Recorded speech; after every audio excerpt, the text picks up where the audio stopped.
ಮನೋವಿಹಾರಿಣಿ.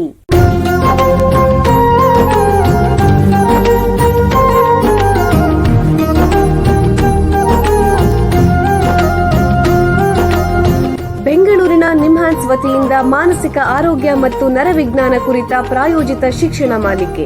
ಸಹಯೋಗ doctor Ramachandra N ಮೂರ್ತಿ, ಮಾನಸಿಕ ಆರೋಗ್ಯ ಮತ್ತು ನರವಿಜ್ಞಾನ ಪ್ರತಿಷ್ಠಾನ, ನಿಮ್ಹಾನ್ಸ್. ಕೇಳಿ ಮಾನಸಿಕ ಆರೋಗ್ಯ ಮತ್ತು ನರವಿಜ್ಞಾನ ಕುರಿತ ಮಾಲಿಕೆ ಮನೋವಿಹಾರಿಣಿ. ನಮಸ್ಕಾರ ಶ್ರೋತೃಗಳೇ, ನಿಮಗೆಲ್ಲರಿಗೂ ಮನೋವಿಹಾರಣೆ ಶಿಕ್ಷಣ ಮಾಲಿಕೆ ಈ ಸಂಚಿಕೆಗೆ ಆತ್ಮೀಯ ಸ್ವಾಗತ. ಹಿಂದಿನ 2 ಸಂಚಿಕೆಗಳಿಂದ ವಿಭಿನ್ನವಾದ ಮಾನಸಿಕ ಸಮಸ್ಯೆ ಅಬ್ಸೆಸಿವ್ ಕಂಪಲ್ಸಿವ್ ಡಿಸಾರ್ಡರ್ OCD ಅಥವಾ ಗೀಳು ರೋಗದ ಬಗ್ಗೆ ಚರ್ಚೆ ಮಾಡ್ತಿದ್ವಿ. ಈಗ ಅದನ್ನು ಮುಂದುವರಿಸೋಣ. ತಜ್ಞರು ಗೀಳು ರೋಗದ ಲಕ್ಷಣಗಳು ಮತ್ತು ಚಿಕಿತ್ಸೆಗಳ ಬಗ್ಗೆ ವಿವರವಾಗಿ ಹೇಳಿದರು. ಗೀಳು ರೋಗದಲ್ಲಿ 4 ಸಾಮಾನ್ಯ ಲಕ್ಷಣಗಳಿರುತ್ತವೆ. ಮೊದಲನೆಯದು, ರೋಗಿಗೆ ಕೊಳಕಿನ ಬಗ್ಗೆ ವಿಪರೀತ ಭಯ, ಅಸಹ್ಯ, ಹಾಗಾಗಿ ಪದೇ ಪದೇ ಕೈ ತೊಳಿತಾ ಇರ್ತಾರೆ, ಗಂಟೆಗಟ್ಟಲೆ ಸ್ನಾನ ಮಾಡ್ತಿರ್ತಾರೆ. ಎರಡನೆಯದು, ಬೇಡವಾದ ಅಸಂಬದ್ಧ ಆಲೋಚನೆಗಳು, ಉದಾಹರಣೆ ದೇವರು ಮತ್ತು ಧರ್ಮದ ಬಗ್ಗೆ ಅಸಂಬದ್ಧ ಆಲೋಚನೆಗಳು ಅಥವಾ ಜನರ ಬಗ್ಗೆ ಅತಿರೇಕವಾದ ಲೈಂಗಿಕ ಆಲೋಚನೆಗಳು. ಮೂರನೇದು, ನನ್ನಿಂದಾಗಿ ಬೇರೆಯವರಿಗೆ ಏನಾದರೂ ಹಾನಿಯಾಗುವುದು ಎಂಬ ಬೇಡವಾದ ಆಲೋಚನೆ ಮತ್ತು ಭಯ. ನಾಲ್ಕನೇದು, ಏನೇ ಕೆಲಸ ಮಾಡೋದನ್ನು ಪರ್ಫೆಕ್ಟ್ ಆಗಿರಬೇಕು ಅಂತ ಗಂಟೆಗಟ್ಟಲೆ ಸಮಯ ವ್ಯಯ ಮಾಡೋದು. ಈ ರೋಗಕ್ಕೆ ಮಿದುಳಿನ ಕೆಲವು ಸಂಪರ್ಕ ಜಾಲಗಳ ಕೆಲಸ ಮತ್ತು ನರವಾಹಕಗಳ ಮಟ್ಟದಲ್ಲಿ ಏರುಪೇರೆ ಕಾರಣ. ಮುಖ್ಯವಾಗಿ ಸೆರೋಟೋನಿನ್ ಎಂಬ ನರವಾಹಕ ಕಡಿಮೆ ಆಗುತ್ತೆ. ಒಬ್ಬ ವ್ಯಕ್ತಿಗೆ ಗೀಳು ರೋಗ ಇದ್ದರೆ ಯಾರನ್ನ ಸಂಪರ್ಕಿಸಬೇಕು, ಎಲ್ಲಿಗೆ ಹೋಗಬೇಕು ಅನ್ನೋದನ್ನು ಕೂಡ ತಿಳಿಸಿದ್ರು. ಒಬ್ಬ ವ್ಯಕ್ತಿಗೆ ಗೀಳು ರೋಗ ಇರೋ ಗುಮಾನಿ ಇದ್ದರೆ ಅವರು ವೈದ್ಯರ ಹತ್ರ ಹೋದಾಗ ವೈದ್ಯರು ಈ ರೋಗದ ಡಯಾಗ್ನೋಸಿಸ್ ಅಥವಾ ರೋಗ ನಿರ್ಣಯ ಹೇಗೆ ಮಾಡ್ತಾರೆ, ಯಾವ್ಯಾವ ರೀತಿ ವೈದ್ಯಕೀಯ ಪರೀಕ್ಷೆಗಳು, ಪ್ರಶ್ನಾವಳಿ ಕೇಳ್ತಾರೆ ಅನ್ನೋದ್ರ ಬಗ್ಗೆ ಕೂಡ ವಿವರಿಸಿದ್ರು. ಒಬ್ಬ ವ್ಯಕ್ತಿಗೆ ಗೀಳು ರೋಗ ಇರುವುದು ಖಚಿತವಾದ ಮೇಲೆ ಅದಕ್ಕೆ 2 ಮುಖ್ಯ ಚಿಕಿತ್ಸೆಗಳು, ಒಂದು ಔಷಧಿಗಳು, ಇನ್ನೊಂದು ವರ್ತನಾ ಚಿಕಿತ್ಸೆ. ಅವರು ಹೇಳಿದಂತೆ ರೋಗಿಗೆ ಮುಖ್ಯವಾಗಿ ಔಷಧಿ ಕೊಡೋದು, ಯಾವ್ಯಾವ್ದು ಔಷಧಿಗಳಿವೆ, ಅವು ಪರಿಣಾಮಕಾರಿಯೇ, ಹಾಗೂ ಔಷಧಿಗಳ ಚಿಕಿತ್ಸೆ ಸಾಮಾನ್ಯವಾಗಿ ಎಷ್ಟು ಸಮಯ ತಗೊಳ್ಳುತ್ತೆ ಅನ್ನೋದನ್ನು ಕೂಡ ವಿವರಿಸಿದ್ರು. ಅಲ್ಲದೇನೆ ಈ ಔಷಧಿಗಳಿಂದ ಯಾವುದಾದ್ರೂ ಅಡ್ಡ ಪರಿಣಾಮಗಳಿವೆಯೇ ಅನ್ನೋದನ್ನು ಕೂಡ ಹೇಳಿದರು. ಮಾತ್ರೆಗಳಲ್ಲದೆ ಗೀಳು ರೋಗಕ್ಕೆ ಇತರ ರೀತಿಯ ಚಿಕಿತ್ಸೆಗಳು ಯಾವುದು ಅಂತಲೂ ತಿಳಿಸಿದರು. ಇದೇ ವಿಷಯನ ಮುಂದುವರಿಸ್ತಾ ತಜ್ಞರ ಹತ್ತಿರ ಹೆಚ್ಚಿನ ಮಾಹಿತಿ ಪಡ್ಕೊಳ್ಳೋಣ ಬನ್ನಿ. ಮನೋವೈದ್ಯಕೀಯ ಶಾಸ್ತ್ರದಲ್ಲಿ ಸುಮಾರು 35 ವರ್ಷಗಳಿಂದ ವೈದ್ಯಕೀಯ ಸೇವೆ ಮತ್ತು ಸಂಶೋಧನೆ ಮಾಡ್ತಾ ಇರುವಂತಹ ನಿಮ್ಹಾನ್ಸ್ನ ಸೈಕ್ಯಾಟ್ರಿ ವಿಭಾಗದ ಪ್ರಾಧ್ಯಾಪಕರು ಹಾಗೂ ಸಂಸ್ಥೆಯ ಡೀನ್ ಆಗಿರುವ ಡಾಕ್ಟರ್ ವೈಸಿ ಜನಾರ್ದನ್ ರೆಡ್ಡಿ ಅವರು ನಮ್ಮ ಜೊತೆಗಿದ್ದಾರೆ. ಅವ್ರನ್ನ ಸ್ವಾಗತಿಸೋಣ. ನಮಸ್ಕಾರ ಡಾಕ್ಟರ್ ಜನಾರ್ದನ್ ಅವರೇ. ನಮಸ್ಕಾರ. ನಿಮಗೆ ಈ ಕಾರ್ಯಕ್ರಮಕ್ಕೆ ಸ್ವಾಗತ. ಡಾಕ್ಟರ್ ಜನಾರ್ದನ್ ಅವರೇ, ಗೀಳು ರೋಗಕ್ಕೆ ಔಷಧೇತರ ಚಿಕಿತ್ಸೆಗಳಿವೆಯೇ? ಇವುಗಳಲ್ಲಿ ಎಷ್ಟು ಪ್ರಕಾರಗಳಿವೆ ದಯವಿಟ್ಟು ತಿಳಿಸಿ. ಔಷಧೇತರ ಚಿಕಿತ್ಸೆಗಳಲ್ಲಿ ಮುಖ್ಯವಾದ್ರೆ ವರ್ತನಾ ಚಿಕಿತ್ಸೆ ಅಥವಾ ಕಾಗ್ನಿಟಿವ್ ಬಿಹೇವಿಯರ್ ಥೆರಪಿ ಅಂತ ನಾವೇನು ಕರಿತೀವಿ, ಅದನ್ನ ಕನ್ನಡದಲ್ಲಿ ಗ್ರಹಿಕೆಯ ಅರಿವು ವರ್ತನಾ ಚಿಕಿತ್ಸೆ ಅಂತಾನು ಕರಿಬಹುದು. ಈ ಚಿಕಿತ್ಸಾ ಕ್ರಮದಲ್ಲಿ ಏನು ಮಾಡ್ತಾರೆ? ಮೊದಲನೇದಾಗಿ ಗೀಳು ರೋಗದಲ್ಲಿ ಕೆಲವು ಭಯಗಳಿರ್ತವೆ. ಆ ಭಯಗಳಿಂದ ನಾವು ದೂರ ಇರೋದಕ್ಕೆ ಪ್ರಯತ್ನ ಪಡ್ತೀವಿ. ಉದಾಹರಣೆಗೆ, ನನಗೆ ಬಾಗಿಲನ್ನು ಮುಟ್ಟಿದ್ರೆ ಅಥವಾ ನಿಮ್ಮ ಮೊಬೈಲ್ ಮುಟ್ಟಿದ್ರೆ ಅಥವಾ ಯಾರೋ ಕೂತ್ಕೊಂಡ್ರೆ ನಾನು ಕೂತ್ಕೊಂಡ್ರೆ ಕೊಳೆ ಆಗಿಬಿಡುತ್ತೆ, ನನಗೆ ರೋಗ ಹತ್ಬೋದು ನನಗೆ ಅನ್ನೋ ಭಯ. ಅವಶ್ಯಕತೆಗಿಂತ ಜಾಸ್ತಿ ಭಯ. ಅಲ್ಲಿ ಆ ಥರದ ಅಪಾಯ ಇರೋದಿಲ್ಲ, ನಿಮಗೆ ಆ ಅಪಾಯ ಕಾಣುತ್ತೆ. ಬೇರೆಯವ್ರಿಗೆ ಕಾಣ್ದಿರೋಂಥ ಅಪಾಯ ನೀವು ಕಾಣುತ್ತೆ. ಆ ಭಯ ಜಾಸ್ತಿ ಆದಾಗ ನೀವು ಅದನ್ನು ದೂರ ಇರೋಕೆ ನೋಡ್ತೀರಿ. ಯಾರನ್ನ ಮುಟ್ಸ್ಕೊಳ್ಳಲ್ಲ, ಕೂತ್ಕೊಳ್ಳಲ್ಲ, ಹೇಳೋದಿಲ್ಲ. ಅಕಸ್ಮಾತ್ ಮುಟ್ಟಿದ್ರೆ ಗಂಟೆಗಟ್ಟಲೆ ಕೈ ತೊಳೆಯೋದು, ಸ್ನಾನ ಮಾಡೋದು, ಇವು ಪದೇ ಪದೇ ಮಾಡುವಂಥ ಚಟುವಟಿಕೆಗಳು ನಾವು ಏನಂತ ಹೇಳ್ತೀವಿ, ಕಂಪಲ್ಷನ್ಸ್ ಅಥವಾ ಪುನರಾವರ್ತಿತ ಕ್ರಿಯೆಗಳು. ಕೊಳೆಯ ಬಗ್ಗೆ ಭಯನ ನಾವು ಅಬ್ಸೆಷನ್ ಅಥವಾ ಗೀಳು ಅಂತ ಕರಿತೀವಿ. ಸೊ ಈ ಚಿಕಿತ್ಸೆಯಲ್ಲಿ ಏನು ಮಾಡ್ತಾರೆ ಅಂದ್ರೆ, ನಿಮಗೆ ಯಾವುದರಿಂದ ಭಯ ಉಂಟಾಗುತ್ತೋ, ಯಾವುದರಿಂದ ನಿಮಗೆ ಬೇಡವಾದ ಆಲೋಚನೆ ಮನಸ್ಸಿಗೆ ಬರ್ತಾವೋ ಆ ಥರದ ಸನ್ನಿವೇಶಗಳಿಗೆ ಕ್ರಮೇಣವಾಗಿ ನಿಮ್ಮನ್ನು ನೀವು ಒಡ್ಡಿಕೊಳ್ಳುವುದು, ಎಕ್ಸ್ಪೋಸ್ ಮಾಡಿಕೊಳ್ಳೋದು. ಯಾವುದರಿಂದ ನಾನು ದೂರ ಇರ್ತೀನೋ ಅದನ್ನು ನಾನು ಫೇಸ್ ಮಾಡೋದು. ಒಡ್ಡಿಕೊಳ್ಳೋದ್ರಿಂದ ನಿಮಗೆ ಆತಂಕ ಜಾಸ್ತಿ ಆಗ್ಬಿಡುತ್ತೆ. ಅಥವಾ ನೀವು ಅನ್ಕೊಂಡಿದ್ದು ನಿಜವಾಗ್ಲೂ ಕೆಟ್ಟದ್ದು ಆಗ್ಬಿಡುತ್ತೇನೋ, ನಾನು ಈ ತರ ಮಾಡಿದರೆ ಯಾರೋ ಸಾಯ್ತಾರೇನೋ, ಅಥವಾ ಈ ತರ ಮಾಡಿದ್ರೆ ನನಗೆ ರೋಗ ಬರ್ಬೋದೇನೋ ಅಂತ ಈ ತರದ ಭಯಗಳು ಇರ್ತಾವಲ್ವಾ.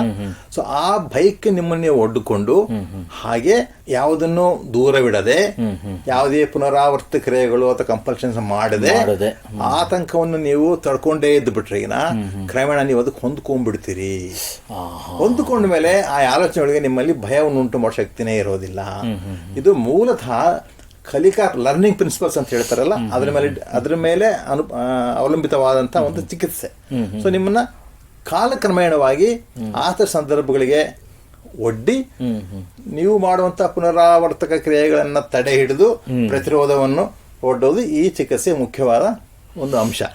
ಇದಕ್ಕೆ ಎಕ್ಸ್ಪೋಜರ್ ಅಂಡ್ ರೆಸ್ಪಾನ್ಸ್ ಪ್ರಿವೆನ್ಷನ್ ಅಂತ ಇಂಗ್ಲಿಷ್ ನಲ್ಲಿ ಹೇಳ್ತಾರೆ. ಬಿಹೇವಿಯರ್ ಥೆರಪಿಯಲ್ಲಿ ಮುಖ್ಯವಾಗಿ ಮಾಡೋದು. ಎರಡನೇದು ಏನಂದ್ರೆ ಆಲೋಚನಾ ಕ್ರಮ ಕೂಡ ಬದಲು ಮಾಡ್ಬೇಕಾಗ್ತದೆ ಕೆಲವರಿಗೆ.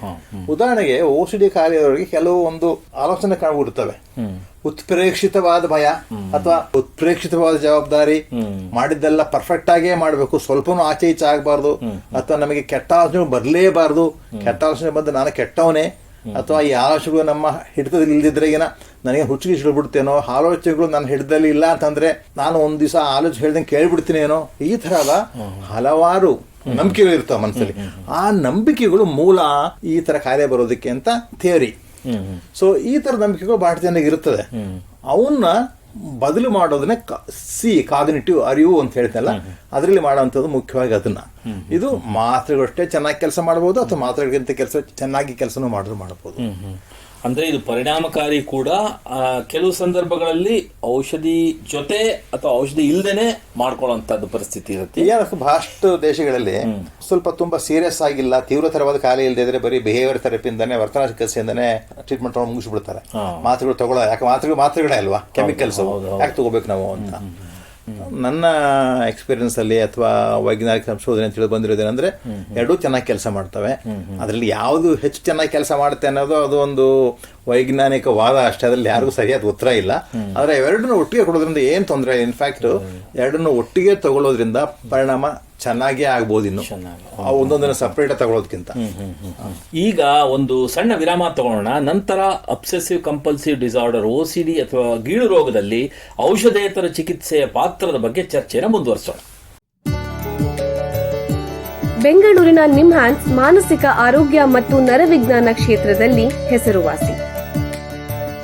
ಶ್ರೇಷ್ಠ ಮಟ್ಟದ ಔಷಧೋಪಚಾರ, ಸಂಶೋಧನೆ ಮತ್ತು ತರಬೇತಿ ಇವೇ ನಿಮ್ಹಾನ್ಸ್ನ ಪ್ರಮುಖ ಧ್ಯೇಯಗಳು. ದೇಶದ ವಿವಿಧ ಭಾಗಗಳಿಂದ ಬರುವ ಲಕ್ಷಾಂತರ ಜನರಿಗೆ ಚಿಕಿತ್ಸೆ ನೀಡುವ ನಿಮ್ಹಾನ್ಸ್ಗೆ ರಾಷ್ಟ್ರೀಯ ಪ್ರಾಮುಖ್ಯತಾ ಸಂಸ್ಥೆ ಎಂಬ ಗೌರವ. ಚಿಕಿತ್ಸೆ ಮತ್ತು ವೈದ್ಯಕೀಯ ಸೇವೆಗಳ ಜೊತೆಯಲ್ಲಿ ನರರೋಗ ಮತ್ತು ಮನೋವೈದ್ಯಕೀಯ ಪುನರ್ವಸತಿ ಸೇವೆಗಳು, ಸಮುದಾಯ ಮಟ್ಟದ ಆರೋಗ್ಯ ಕಾರ್ಯಕ್ರಮಗಳನ್ನು ನಡೆಸುವುದು ಹಾಗೂ ಜನಜಾಗೃತಿ ಮೂಡಿಸುವ ಕೆಲಸಗಳಲ್ಲಿ ಸಕ್ರಿಯವಾಗಿದೆ ನಿಮ್ಹಾನ್ಸ್. ಈ ನಿಟ್ಟಿನಲ್ಲಿ ಆಕಾಶವಾಣಿಯ ಶ್ರೋತೃಗಳಿಗೆ ನರಮಂಡಲ ಮತ್ತು ಮಾನಸಿಕ ಆರೋಗ್ಯದ ಬಗ್ಗೆ ಉಪಯುಕ್ತ ಮಾಹಿತಿ ನೀಡುವುದೇ ಡಾಕ್ಟರ್ ರಾಮಚಂದ್ರ ಎನ್ ಮೂರ್ತಿ ಮಾನಸಿಕ ಆರೋಗ್ಯ ಮತ್ತು ನರವಿಜ್ಞಾನ ಪ್ರತಿಷ್ಠಾನ ನಿಮ್ಹಾನ್ಸ್ನ ಸಹಯೋಗದೊಂದಿಗೆ ಮೂಡಿಬರುತ್ತಿರುವ ಈ ಮನೋವಿಹಾರಿಣಿ ಶಿಕ್ಷಣ ಮಾಲಿಕೆಯ ಮೂಲ ಉದ್ದೇಶ. ವಿರಾಮದ ನಂತರ ಮನೋವಿಹಾರಿಣಿಯ ಈ ಸಂಚಿಕೆಗೆ ನಿಮಗೆಲ್ಲರಿಗೂ ಮತ್ತೊಮ್ಮೆ ಸ್ವಾಗತ.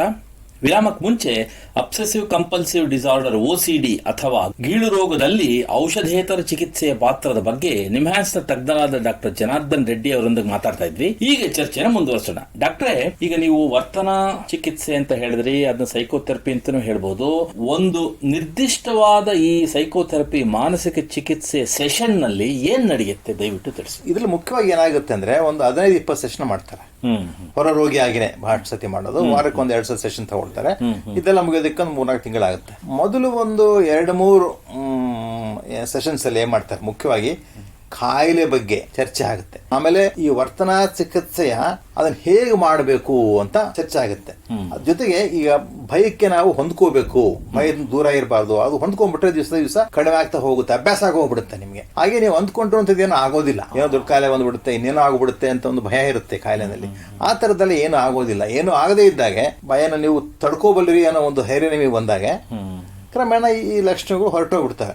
ಸೊ ಈ ಒಂದು ಲಾಜಿಕ್ ಏನಿದೆಯಲ್ಲ, ಅದು ಫಸ್ಟ್ ರೋಗಿಗಳ ಮನವರಿಕೆ ಆಗ್ಬೇಕು. ಇಲ್ಲದೆ ಇದ್ರೆ ನಮ್ಮ ಮನೆಯಲ್ಲೂ ಕೈ ತೊಳಿಬೇಡ ಅಂತ, ನೀವು ಕೈ ತೊಳಿಬೇಡ ಅಂತ ಏನು ವ್ಯತ್ಯಾಸ ಅವ್ರಿಗೆ ಗೊತ್ತಾಗಬೇಕು ಪ್ರಿನ್ಸಿಪಲ್. ಅದಕ್ಕೊಂದು 3-4 ಸೆಷನ್ ಆಗೋಗ್ಬಿಡ್ತೀವಲ್ಲ. ಆಮೇಲೆ ರೋಗಿ ಮತ್ತು ಚಿಕಿತ್ಸಕರು ಒಂದು ಅಂಡರ್ಸ್ಟ್ಯಾಂಡಿಂಗ್ ಬರ್ತಾರೆ. ಈ ಭಯಗಳಿಂದ ಹೋರಾಟಕ್ಕೆ ನಾವೇನೇನು ಮಾಡಬೇಕು. ಅದ್ರಲ್ಲಿ ಮುಖ್ಯವಾದದ್ದು ನಿಮ್ಮನ್ನು ನೀವು ಕ್ರಮೇಣವಾಗಿ ಒಡ್ಕೋಬೇಕು, ಕ್ರಮೇಣವಾಗಿ ಪ್ರತಿರೋಧ ಕ್ರಿಯೆ ಕಡಿಮೆ ಮಾಡಬೇಕು. ಮೊದಲು ಕಡಿಮೆ ಭಯ ಉಂಟು ಮಾಡುವಂತ ಸನ್ನಿವೇಶಗಳು ನಿಮ್ಮನ್ನ ಒಡ್ಡಿಕೊಳ್ಳೋಕೆ ಪ್ರೋತ್ಸಾಹ ಕೊಟ್ಟು, ಆ ಸಂದರ್ಭದಲ್ಲಿ ಉಂಟಾಗುವಂತಹ ಅಥವಾ ನೀವು ಮಾಡುವಂತಹ ಪುನರಾವರ್ತ ಕ್ರಿಯೆಗಳನ್ನ ಕಡಿಮೆ ಮಾಡ್ಕೊಂಡ್ಬಿಟ್ಟು, ನಿಮ್ಗೆ ಕಾನ್ಫಿಡೆನ್ಸ್ ಬಂದ ಹಾಗೆ, ನಿಮ್ಮಲ್ಲಿ ಧೈರ್ಯ ಬಂದ ಹಾಗೆ ಮೇಲ್ಮೇಲೆ ಹೋಗ್ಬಿಟ್ಟು ತುಂಬಾ ಕಷ್ಟವಾದದ್ದು ಮಾಡಿಸ್ತಾರೆ. ಸಡನ್ ಆಗಿ ಮಾಡಕ್ ಆಗಲ್ಲ. ಇದನ್ನ ಕೆಲಸತ್ತಿ ಆ ಸೆಷನ್ ನಲ್ಲೇ ಕೆಲವು ಮಾಡಿಸ್ತಾರೆ ಡಾಕ್ಟರ್ ಪೇಷಂಟ್ಗಳ ಹತ್ರ. ಅದ್ರ ಮುಟ್ಟು, ಇದನ್ನ ಮುಟ್ಟು, ಹಾಗೆ ಮಾಡು, ಹೀಗೆ ಮಾಡು, ಚೆಕ್ ಮಾಡಬೇಡ ಅಂತಲ್ಲ. ಸೊ ಅಲ್ಲೇ ನಿಮ್ಮ ಭಯ ಕಮ್ಮಿ ಆಗೋದು ನಿಮ್ಗೆ ತೋರಿಸ್ಕೊಡ್ತಾರೆ. ತೋರಿಸ್ಕೊಟ್ಬಿಟ್ಟು ನೀವು ಮನೆಗೆ ಒಮ್ಮೆ ಏನ್ ಮಾಡ್ಬೇಕಂತ ಹೋಮ್ವರ್ಕ್ ಕಳಿಸ್ಕೊಡ್ತಾರೆ, ಇದ್ರಲ್ಲಿ ಆಗೋದಿದ್ದೇನೆ. ನೆಕ್ಸ್ಟ್ ಸೆಷನ್ ಬಂದಾಗ ಅದನ್ನೆಲ್ಲ ರಿವ್ಯೂ ಮಾಡ್ತಾರೆ. ಮತ್ತೆ ಜೊತೆಗೆ ಇವೆಲ್ಲ ಮಾಡ್ತಾ ಇರ್ಬೇಕಾದ್ರೆ ನಿಮ್ಮ ಆಲೋಚನಾ ಕ್ರಮಗಳನ್ನು ಕೂಡ ಬದಲು ಮಾಡೋ ಪ್ರಯತ್ನ ನಡೀತಾ ಇರುತ್ತೆ. ಮುಖ್ಯವಾಗಿ ಚಿಕಿತ್ಸಲಾಗೋದಿಷ್ಟೇ. ನಿಮ್ಮ ಪ್ರಕಾರ ಈ ವರ್ತನಾ ಚಿಕಿತ್ಸೆ ಅನ್ನೋದು ಎಷ್ಟು ಸಮಯ ಹಿಡಿಯುತ್ತೆ ಮತ್ತು ರೋಗಿಗಳಲ್ಲಿ ಸುಧಾರಣೆ ನೋಡಕ್ಕೆ ಎಷ್ಟು ಸಮಯ ಬೇಕಾಗುತ್ತೆ? ಇದು 3-4 ತಿಂಗಳು ಹಿಡಿಯುತ್ತೆ ಚಿಕಿತ್ಸೆ. 15-20 ಸೆಷನ್ ಆಗುತ್ತೆ. ಅದಾದ್ಮೇಲೆ ನಿಲ್ಸಲ್ಲ. ವಾರಕ್ಕೆ 2 ಸತಿ ನೋಡೋದನ್ನ ವಾರಕ್ಕೊಂದ್ಸರ್ತಿ 15 ಹಾಗೆ ಮಾಡಿಬಿಟ್ಟು ಕಾಲಕ್ರಮೇಣ ಅದನ್ನ ಕಡಿಮೆ ಮಾಡ್ಕೊಂಡು ಬರ್ತಾರೆ. ನೀವು ಎಷ್ಟು ಮಟ್ಟಿಗೆ ಅದರಲ್ಲಿ ಭಾಗಿಯಾಗ್ತೀರಿ ಅನ್ನೋದ್ರ ಮೇಲೂ ಬಹಳ ನಿಂತ್ಕೊಳ್ಳುತ್ತೆ. ಈ ಗೀಳು ರೋಗಕ್ಕೆ ಹೊಸ ರೀತಿಯ ಚಿಕಿತ್ಸೆಗಳು ಯಾವ್ದಾದ್ರು ಇದೆಯೇ? ಗೀಳು ರೋಗಕ್ಕೆ ನಾನು ಸೆರೋಟೋನಿನ್ ನರವಾಹಕಗಳ ಮೇಲೆ ಪರಿಣಾಮ ಬೀರುವಂತ ಮಾತ್ರೆಗಳು ಕೆಲಸ ಮಾಡ್ತಾವ ಅಂತ ಹೇಳಿದ್ನಲ್ಲ, ಅದೇ ರೀತಿ ಬೇರೆ ನರವಾಹಕಗಳು ಗ್ಲೂಟಾಮಿನ್, ಡೋಪಮಿನ್ ಮೇಲೆ ಕೆಲಸ ಮಾಡುವಂತ ಮಾತ್ರೆಗಳನ್ನು ಕೂಡ ಉಪಯೋಗಿಸ್ತಾರೆ. ಎರಡನೇದಾಗಿ ಇತ್ತೀಚಿನ ದಿವಸಗಳಲ್ಲಿ ಟ್ರಾನ್ಸ್ಕ್ರೇನಿಯಲ್ ಮ್ಯಾಗ್ನೆಟಿಕ್ ಸ್ಟಿಮ್ಯುಲೇಷನ್ ಅಥವಾ TMS ಅನ್ನೋ ಒಂದು ಟ್ರೀಟ್ಮೆಂಟ್ ಉಪಯೋಗಿಸ್ತಾರೆ. ನಮ್ಮ ಸಂಸ್ಥೆಯಲ್ಲೂ ಅದಿದೆ. ಇದರಲ್ಲಿ ಏನ್ ಮಾಡ್ತಾರೆ ಅಂತಂದ್ರೆ ನಿಮಗೆ ಪ್ರತಿ ದಿವಸ 3-4 ವಾರ ಮ್ಯಾಗ್ನೆಟಿಕ್ ಕಾಯಿಲ್ಸ್ ಇಂದ ಕಾಯಿಲೆಯಲ್ಲಿ ಆಗಿರಬಹುದಾದಂತಹ ಮೆದುಳಿನ ಕೆಲವು ಭಾಗಗಳನ್ನು ಸ್ಟಿಮ್ಯುಲೇಟ್ ಮಾಡ್ತಾ ಹೋಗ್ತಾರೆ. ಆ ಸ್ಟಿಮ್ಯುಲೇಟ್ ಮಾಡೋದ್ರಿಂದ ನಿಧಾನಕ್ಕೆ ಕಾಯಿಲೆ ಕಮ್ಮಿ ಆಗುತ್ತೆ ಅಂತ ಒಂದು ಅಲ್ವಾ. ಆದ್ರೆ ಇದು ಮೊದಲನೇ ಹಂತದ ಚಿಕಿತ್ಸೆ ಅಲ್ಲ. ಎರಡನೇದಾಗಿ ತುಂಬಾ ತೀವ್ರತರವಾದ ಕಾಯಿಲೆಗೆ ಬ್ರೈನ್ ಸರ್ಜರಿ ಬೇಕಿಲ್ಲ, ಸರ್ಜರಿ ಆಗ್ಬೇಕನ್ನೋರಿಗೆ ಈ ಡೀಪ್ ಬ್ರೈನ್ ಸ್ಟಿಮ್ಯುಲೇಷನ್ ಅಂದ್ರೆ ಆಳವಾದ ಮೆದುಳಿನ ಪ್ರಚೋದನೆ ಅಂತ ಹೇಳ್ಬೋದು ಕನ್ನಡದಲ್ಲಿ. ಡೀಪ್ ಬ್ರೈನ್ ಸ್ಟಿಮ್ಯುಲೇಷನ್ ಈ ಹಾರ್ಟ್ ಪೇಷಂಟ್ ಗಳಲ್ಲಿ ಪೇಸ್ ಮೇಕರ್ ಹಾಕೊಂಡ್ರು ನೀವು ನೋಡಿರ್ಬೋದು. ಅದೇ ರೀತಿ ಆ ಪೇಸ್ ಮೇಕರ್ ನ ಮೆದುಳಿನಲ್ಲಿ ಎಲೆಕ್ಟ್ರೋಡ್ಸ್ ಹಾಕ್ತಾರೆ, ಹೊರಗಡೆಯಿಂದ ಸ್ಟಿಮ್ಯುಲೇಟ್ ಮಾಡ್ತಾರೆ, ಅಡ್ಜಸ್ಟ್ ಮಾಡ್ತಾರೆ ಸ್ಟಿಮ್ಯುಲೇಷನ್. ಇದರಿಂದಾಗ್ಲಿ ಅಥವಾ ಶಸ್ತ್ರಚಿಕಿತ್ಸೆಯಿಂದಾಗ್ಲಿ ಒಂದು 60% ಜನಕ್ಕೆ ಕಾಯಿಲೆ ತುಂಬಾ ಪ್ರಮಾಣದಲ್ಲಿ ಕಡಿಮೆ ಆಗುತ್ತೆ, ಹೋಗೋದಿಲ್ಲ, ಬಹಳಷ್ಟು ಕಡಿಮೆ ಆಗುತ್ತೆ. ಕೆಲವು ರೋಗಿಗಳು ಯಾವುದೋ ದೂರದ ಊರಲ್ಲಿರ್ತಾರೆ, ಅಂತಹವರು ಈ ಮಾನಸಿಕ ಚಿಕಿತ್ಸೆ ಅಥವಾ ವರ್ತನಾ ಚಿಕಿತ್ಸೆ ಅದು ಹೇಗೆ ತಗೋಬಹುದು? ಈ ಕ್ಷೇತ್ರದಲ್ಲಿ ಏನಾದರೂ ಬೆಳವಣಿಗೆ ಆಗಿದೆಯೇ? ದಯವಿಟ್ಟು ತಿಳಿಸಿ. ಅದು ಒಂದು ದೊಡ್ಡ ಸಮಸ್ಯೆ. ಅದೇ ಕಾರಣಕ್ಕೋಸ್ಕರನೇ ಮಾತ್ರೆಗಳ ಉಪಯೋಗ ಜಾಸ್ತಿ ನಮ್ಮ ದೇಶದಲ್ಲಿ. ಯಾಕಂದ್ರೆ ಅಷ್ಟೊಂದೇನ ಮನೋಚಿಕಿತ್ಸಕರು ಅಥವಾ ಥೆರಪಿಸ್ಟ್ಗಳು ನಮ್ಮಲ್ಲಿ ಇಲ್ಲ. ಸೊ ಹೀಗಾಗಿ ಇತ್ತೀಚೆಗೆ ಏನಾಗ್ತಿದೆ ಅಂದ್ರೆ ಈ ಇಂಟರ್ನೆಟ್ ಮೂಲಕನೇ ಥೆರಪಿ ತಗೋಬೋದಾ, ವರ್ತನಾ ಚಿಕಿತ್ಸೆ ಕೊಡ್ಬೋದಾ ಅಂತ ಪ್ರಪಂಚದ ವಿವಿಧ ಭಾಗಗಳಲ್ಲಿ ಪ್ರಯತ್ನ ನಡೀತಾ ಇದೆ. ಸ್ವಂತ ಅದನ್ನ ಸ್ಟೆಪ್ ಬೈ ಸ್ಟೆಪ್ ಪ್ರೋಗ್ರಾಮ್ ಅಲ್ಲಿ ಹೇಗಿರುತ್ತೆ ಹಾಗೆ ಮಾಡ್ಕೊಂಡು ಸ್ವಂತ ಮಾಡ್ಕೋಬಹುದು. ಇನ್ನೂ ಒಂದು ಏನಪ್ಪಾ ಅಂತಂದ್ರೆ, ಈಗ ನೀವು ನನ್ನ ಹತ್ರ ಮೌಖಿಕವಾಗಿ ಪ್ರತಿ ವಾರ 2 ಸತಿ ಬಂದು ಟ್ರೀಟ್ಮೆಂಟ್ ತಗೊಳ್ಳೋದು ಎಲ್ಲ ತುಂಬಾ ಖರ್ಚು ಜಾಸ್ತಿ, ನೀವೆಲ್ಲ ಇರ್ತೀರಿ ನಾನೆಲ್ಲ ಇರ್ತೀನಿ, ಇವಾಗಲ್ಲ. ನನ್ನ ನೀವು ಯಾಕೆ ವಾಟ್ಸ್ಆಪ್ ಮೂಲಕ ನೋಡಬಹುದು ಅಥವಾ ಜೂಮ್ ಮೂಲಕ ಯಾಕೆ ನೋಡಬಾರ್ದು? ವಿಡಿಯೋ ಕಾನ್ಫರೆನ್ಸ್ ಮಾಡಿ ಯಾಕೆ ಟ್ರೀಟ್ಮೆಂಟ್ ಮಾಡಬಹುದು. ನಾವು ನೀವು ಬರೀ ಮಾತಾಡೋದೇ ಅಲ್ವಾ? ಕರೆಕ್ಟ್. ಇದು ಒಂದು ಸರಿಯಾದ ಕೋವಿಡ್ ಸಮಯದಲ್ಲಿ ತುಂಬಾ ಉಪಯೋಗ ಬಂತು. ಸೊ ಈಗ ಕೆಲವು ಉತ್ತೇಜನಕಾರಿ ಬೆಳವಣಿಗೆಗಳು ಪ್ರಪಂಚದ ಇತರೆ ಭಾಗಗಳಲ್ಲಿ ಆಗಿದೆ. ಅಲ್ಲಿ ಏನ್ ತೋರಿಸಿದೆ ಅಂದ್ರೆ ವಿಡಿಯೋ ಕಾನ್ಫರೆನ್ಸ್ ಮೂಲಕನೂ ಅಷ್ಟೇ ಪರಿಣಾಮಕಾರಿಯಾಗಿ ನೀವು ಹೃದಯರೋಗ ಚಿಕಿತ್ಸೆ ಮಾಡಬಹುದು. ಈ ತರಹದ ಸೌಲಭ್ಯಗಳು ನಿಧಾನಕ್ಕೆ ಮುಂದೆ ಬರ್ತಾ ಇದಾವೆ. ಆದ್ರೂ ಇದು ಕೂಡ ಇನ್ನು ಅಲ್ಪ ಪ್ರಮಾಣದಲ್ಲಿ ನಡೀತಾ ಇದೆ ಅಂತಾನೆ ಹೇಳ್ಬೇಕು. ಇದು ಮುಂದಿನ ದಿವಸಗಳಲ್ಲಿ ಇನ್ನೂ ಜಾಸ್ತಿ ಆಗುತ್ತೆ ಅಂತ ನನ್ನ ನಂಬಿಕೆ. ನಿಮ್ಮ ಪ್ರಕಾರ ಈ ಗೀಳು ರೋಗವನ್ನು ಸಂಪೂರ್ಣವಾಗಿ ಗುಣಪಡಿಸಲು ಸಾಧ್ಯವೇ? ಗುಣಪಡಿಸೋದು ಅಂದ್ರೆ ಮತ್ತೆ ಯಾವತ್ತೂ ಈ ರಕ್ಷಣೆ ಕಾಣಲೇಬಾರದು ನನ್ನ ಜೀವನದಲ್ಲಿ ಅನ್ನೋದಾದ್ರೆ ಅದು ಕಷ್ಟಕರವಾದ ಉತ್ತರ ಕೊಡ್ಬೇಕಾಗತ್ತೆ. ಸಾಮಾನ್ಯವಾಗಿ 60-70% ಜನಕ್ಕೆ ದೀರ್ಘಕಾಲದ ಚಿಕಿತ್ಸೆಯಿಂದಾಗಿ ಕಾಯಿಲೆ ಹೋಗ್ಬಿಡುತ್ತೆ, ಅಥವಾ ತುಂಬಾ ಕಡಿಮೆ ಪ್ರಮಾಣದಲ್ಲಿ. ಎಷ್ಟು ಕಡಿಮೆ ಪ್ರಮಾಣದಲ್ಲಿ ಅಂದ್ರೆ ಮಾಮೂಲಿ ಜನರಿಗಿರೋದಕ್ಕಿಂತ ಒಂದು ಸ್ವಲ್ಪ ಜಾಸ್ತಿ ಇರ್ಬೋದು ಅಷ್ಟೇ. 60-70% ಜನರಲ್ಲಿ ಹೆಚ್ಚು ಕಡಿಮೆ ವಾಸಿ ಆಗುತ್ತೆ ಅಂತಾನೆ ಹೇಳಬಹುದು. ಬಹಳ ಉಪಯುಕ್ತ ಮಾಹಿತಿ ನೀಡಿದ್ದೀರಾ. ನೋಡಿ, ನಿಮ್ಮ ಹತ್ರ ಮಾತಾಡ್ತಾ ಕಾಲ ಕಳೆದಿದೆ ಗೊತ್ತಾಗ್ಲಿಲ್ಲ. ಇಲ್ಲಿಗೆ ಸಂಚಿಕೆ ಮುಗಿಸುವಂತ ಸಮಯ ಆಗ್ತಾ ಇದೆ. ಡಾಕ್ಟರ್ ಜನಾರ್ದನ್ ರೆಡ್ಡಿ ಅವರೇ, ಎಲ್ಲ ಕೇಳುಗರಿಗೆ ಅಬ್ಸೆಸಿವ್ ಕಂಪಲ್ಸಿವ್ ಡಿಸಾರ್ಡರ್ ಅಥವಾ ಗೀಳು ರೋಗದ ಬಗ್ಗೆ ವಿವರವಾಗಿ ಎಲ್ಲರಿಗೂ ಅರ್ಥ ಆಗೋ ರೀತಿಯಲ್ಲಿ ಉಪಯುಕ್ತ ಮಾಹಿತಿಯನ್ನು ಕಳೆದ 3 ಸಂಚಿಕೆಗಳಿಂದ ಕೊಡ್ತಾ ಬಂದಿದ್ದೀರಾ. ನಿಮಗೆ ಎಲ್ಲರ ಪರವಾಗಿ ಧನ್ಯವಾದಗಳು. ನಮಸ್ಕಾರ. ಶ್ರೋತೃಗಳೇ, ಮಾನಸಿಕ ಆರೋಗ್ಯ ಮತ್ತು ನರವಿಜ್ಞಾನದ ಬಗ್ಗೆ ಇನ್ನೂ ಹೆಚ್ಚಿನ ಮಾಹಿತಿಯೊಂದಿಗೆ ಮನೋವಿಹಾರಣೆ ಮುಂದಿನ ಸಂಚಿಕೆಯಲ್ಲಿ ಭೇಟಿಯಾಗೋಣ. ನಮಸ್ಕಾರ. ಇಲ್ಲಿಯವರೆಗೆ ಬೆಂಗಳೂರಿನ ನಿಮ್ಹಾನ್ಸ್ ವತಿಯಿಂದ ಮಾನಸಿಕ ಆರೋಗ್ಯ ಮತ್ತು ನರವಿಜ್ಞಾನ ಕುರಿತ ಪ್ರಾಯೋಜಿತ ಶಿಕ್ಷಣ ಮಾಲಿಕೆ ಮನೋವಿಹಾರಿಣಿ ಕೇಳಿದಿರಿ. ಸಹಯೋಗ ಡಾಕ್ಟರ್ ರಾಮಚಂದ್ರ ಎನ್ ಮೂರ್ತಿ, ಮಾನಸಿಕ ಆರೋಗ್ಯ ಮತ್ತು ನರವಿಜ್ಞಾನ ಪ್ರತಿಷ್ಠಾನ, ನಿಮ್ಹಾನ್ಸ್. ನೆರವು ಡಾಕ್ಟರ್ KS ಮೀನಾ, ನಿಮ್ಹಾನ್ಸ್. ಮಾನಸಿಕ ಆರೋಗ್ಯ ಶಿಕ್ಷಣ ವಿಭಾಗ, ನಿಮ್ಹಾನ್ಸ್ ಹಾಗೂ ನಿವೇದಿತಾ BS, ನಿಮ್ಹಾನ್ಸ್. ಸಂಗೀತ ಸಂಯೋಜನೆ K. ಕಲ್ಯಾಣ್. ಪರಿಕಲ್ಪನೆ, ನಿರೂಪಣೆ ಮತ್ತು ನಿರ್ಮಾಣ ಡಾಕ್ಟರ್ MM ಶ್ರೀನಿವಾಸ್ ಭರತ್, ನಿಮ್ಹಾನ್ಸ್. ನಿಮ್ಮ ಸಂದೇಶಗಳನ್ನು ಕಳಿಸಬೇಕಾದ ದೂರವಾಣಿ ಸಂಖ್ಯೆ 7891055224 78991055 ವಾಟ್ಸ್ಆಪ್ ಸಂದೇಶಗಳು ಮಾತ್ರ. ಈ ಕಾರ್ಯಕ್ರಮದ ಮುಂದಿನ ಸಂಚಿಕೆ ಮುಂದಿನ ವಾರ ಇದೇ ಸಮಯಕ್ಕೆ ಮನೋವಿಹಾರಿಣಿ ಮಾಲಿಕೆಯಲ್ಲಿ.